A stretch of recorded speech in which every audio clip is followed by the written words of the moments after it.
Hello दोस्तों, welcome to know 247। दोस्तों 22 अप्रैल 2025 को हुए पहलगाम टेररिस्ट अटैक के mastermind Suleman Shah among 3 terrorist kill in operation Mahadev चलाया गया था, जिनके बाद इनका इनकाउंटर हुआ और उस इनकाउंटर में 3 टेररिस्ट मारे गए हैं। और जो पहलगाम का जो मास्टरमाइंड था सुलेमान शाह, वो भी मारा गया है। दोस्तों हम ऑपरेशन महादेव के बारे में डिटेल में समझेंगे इस वीडियो में। ये क्या है, कब स्टार्ट किया गया था और इसका बैकग्राउंड क्या है, इसके बारे में भी हम समझने की कोशिश करेंगे। दोस्तों हम सबसे पहले इसके बैकग्राउंड को समझते हैं। आप सब जानते हैं कि 22 अप्रैल 2025 को पहलगाम में एक डेडली टेरर अटैक हुआ था, जिसमें 26 लोगों की मौत हो गई थी और उनको उनकी रिलीजियस आइडेंटिटी के बेस पर उनके ऊपर अटैक किया गया था, जो कि 26 आम लोगों की मौत हो गई थी। उसके बाद इन्वेस्टिगेशन हुई और इन्वेस्टिगेशन में ये पता चला कि इसके पीछे एक well coordinated cross border module का हाथ है, जिसको लीड कर रहा था हाशिम मूसा आका सुलेमान। इसका नाम हाशिम मूसा था और इसको सुलेमान भी कहा जाता है। ये उस ऑपरेशन को लीड कर रहा था, पहलगाम टेरर अटैक को। मूसा एक हाई वैल्यू टारगेट था, ये सेना की नज़र में था, सेना के टारगेट पर था, जिसका नाम पहले ही क्रॉस बॉर्डर इन्फिल्ट्रेशन और अटैक्स में आता रहा है।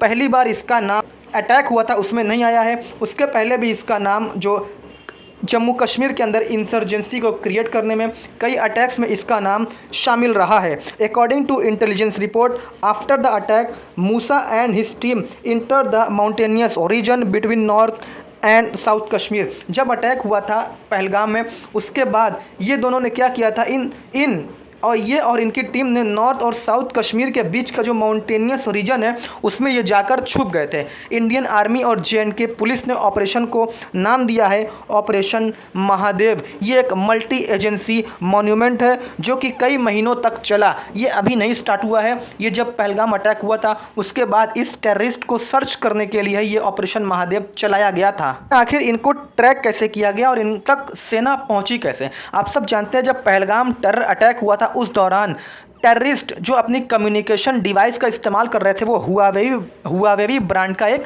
सैटेलाइट फ़ोन था। और सैटेलाइट फ़ोन आप सब जानते हैं कि वो नॉर्मल मोबाइल नेटवर्क पर नहीं चलता है, ये डायरेक्टली सैटेलाइट से कनेक्ट होता है। इसका यूज़ मिलिटेंट इसलिए करते हैं क्योंकि ये रिमोट एरियाज़ में भी काम करता है जहाँ मोबाइल नेटवर्क नहीं होता है, जैसे डाचीगाम के डेंस जंगल और मॉन्यूमेंट में।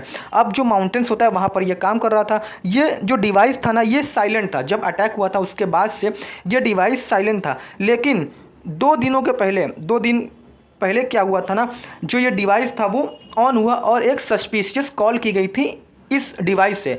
और उसके बाद क्या क्या जो इंटेलिजेंस ग्रिड थी उन्होंने तुरंत लोकेशन पिन डाउन की और पता चला कि ये सिग्नल डाचीगाम नेशनल पार्क के जो अंदर का एक रिमोट स्पॉट है, रिमोट एरिया है, वहीं से आ रहा है। और ये एरिया ह्यूमन हैबिटेशन से बहुत दूर है, यहाँ पर लोग नहीं रहते हैं। और यहाँ का जो रास्ता है, जो इलाका है, ऐसा है कि यहाँ पर जो ग्राउंड फोर्सेस होती हैं, जो ग्राउंड फोर्सेस हैं उनको पहुँचने में एक वक्त लगता है। इसी वजह से जो मिलिटेंट जो टेररिस्ट होते हैं वो इस जगह को सेफ़ फील करते हैं, उनको यहाँ पर सेफ़ महसूस होता है। फोर्सेस ने कोऑर्डिनेट्स मिलते ही जो एरिया था वहाँ कॉर्डन ऑफ किया और स्पेशल फोर्सेस की एक डेडिकेटेड यूनिट होती है उसको वहाँ पर डिप्लॉय कर दिया गया, उनकी जो इन्फॉर्मेशन उसको मिलने के बाद ही। उसके बाद उनका इनकाउंटर हुआ और जो इनकाउंटर था वो सुबह के टाइम स्टार्ट हुआ था। आर्मी ने हाइड आउट अप्रोच किया था। टेररिस्ट ने उनके ऊपर हैवी गन फायर ओपन किया, किसके ऊपर? हमारी सेना के ऊपर, जिसके जवाब में जो स्पेशल फोर्सेस थी उसने रिटेलिएट किया और उसके बाद 3 टेररिस्ट को न्यूट्रलाइज कर दिया गया। उनका इनकाउंटर किया गया, जिसमें एक हाशिम मूसा भी था जो कि पहलगाम टेरर अटैक को लीड कर रहा था, मैंने आपको बताया। बाकी 2 टेररिस्ट की पहचान, एक का नाम है अबू हमज़ा और दूसरे इलियास हासिर और दूसरे का नाम है यासिर। इनके रूप में उनकी पहचान की गई है और दोनों का लश्कर तैयबा से लिंक होने का शक है। इन दोनों का लश्कर तैयबा से जो सस्पेक्टेड है वो लिंक होने की उम्मीद है। आइडेंटिफिकेशन जो है वो अभी कंफर्म नहीं हुई है क्योंकि मूसा ने अपनी अपीयरेंस चेंज कर रखी, तो बार बार अपनी अपीयरेंस चेंज करता था। वो क्या करता था, वेट लॉस करके, अपने बियर्ड स्टाइल को चेंज करके, उसको अल्टर करके वो पकड़ से बचने की कोशिश कर रहा था। लेकिन पूरा शक है और ये पूरी उम्मीद है कि जो इनकाउंटर हुए हैं उसमें हाशिम मूसा का ही इनकाउंटर किया गया है। दोस्तों एक क्वेश्चन ये उठता है कि आखिर जो टेररिस्ट थे उन्होंने डचीगाम को ही क्यों चूज़ किया, डचीगाम को ही क्यों चुना? दरअसल जो डचीगाम है ये एक पार्क है, ये एक नेशनल पार्क है और एक स्ट्रेटेजिक कॉरिडोर है जो क्या करता है, जो सोनमर्ग और पहलगाम को कनेक्ट करता है। हाई अल्टीट्यूड रिज पर है और इंटरलिंक्ड पीक्स मिलिटेंट को डिस्क्रीट मूवमेंट का मौका देती हैं, यानी कि वो मूवमेंट कर सकते हैं फ्रीली, उनको मौका देती हैं। और जो ग्राउंड फोर्सेज होती हैं वहाँ पर उनका पहुँचना मुश्किल होता है, थोड़ा उनको पहुँचने में वहाँ पर टाइम लगता है। और इस एरिया में सिक्योरिटी फोर्सेस को डिप्लॉय करना बहुत चैलेंजिंग होता है। मैंने आपको बताया यहाँ पर नैरो ट्रेल्स है, डेंस फॉरेस्ट है, यानी कि बहुत ज़्यादा घने जंगल हैं। यहाँ का मौसम जो वो अनप्रेडिक्टेबल है, कब मौसम चेंज हो जाए ये इतना अनप्रेडिक्टेबल है कि इसका अंदाज़ा नहीं लगाया जा सकता। और यहाँ पर ग्राउंड ऑपरेशन जो ये सिचुएशन है, narrow trails, dense forest, unpredictable weather, ये जो ग्राउंड ऑपरेशन होता है ना, ये उसको स्लो कर देते हैं।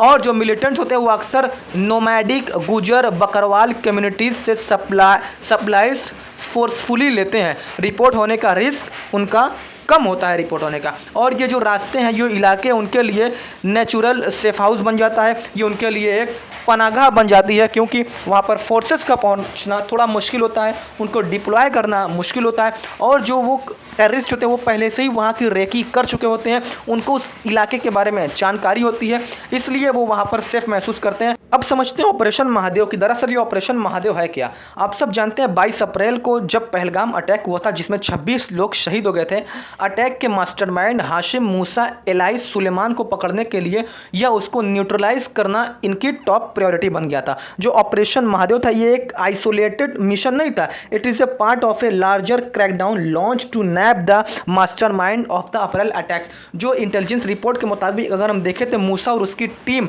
डचीगाम नेशनल पार्क के रज फॉरेस्ट में छुप गई थी, मैंने आपको बताया है। और Indian army, Jammu Kashmir and police जो थी और सेंट्रल एजेंसीज जो थी, उन्होंने इस मिशन को जो कोड नेम दिया था वो ऑपरेशन महादेव दिया था। नाम महादेव इसलिए रखा गया क्योंकि ऑपरेशन का प्राइमरी एरिया डचीगाम जो है उसके आसपास है, जो पहले महादेव पीक के नाम से जाना जाता था। तो मैंने आपको बताया कि ये एक लार्जर क्रैकडाउन था और इसको लॉन्च किया गया था जो अप्रैल में जो अटैक हुआ था उसके मास्टरमाइंड है उनको पकड़ने के लिए। और जो इंडियन सिक्योरिटी एजेंसीज थी उन्होंने मल्टी लेयर्ड सर्विलांस ग्रिड का इस्तेमाल किया उनको पकड़ने के लिए, जैसे satellite trekking, human intelligence and electronic interception का यूज़ किया गया था उनको पकड़ने के लिए। और जो ऑपरेशन था वो एक मेजर स्टेप था towards dismantling the network of cross border infiltration. जो क्रॉस बॉर्डर इन्फिल्ट्रेशन होता है उसको डिसमेंटल करने के लिए, उसके नेटवर्क को डिसमेंटल करने के लिए उनकी तरफ ये एक मेजर स्टेप था जो ये ऑपरेशन महादेव चलाया गया था।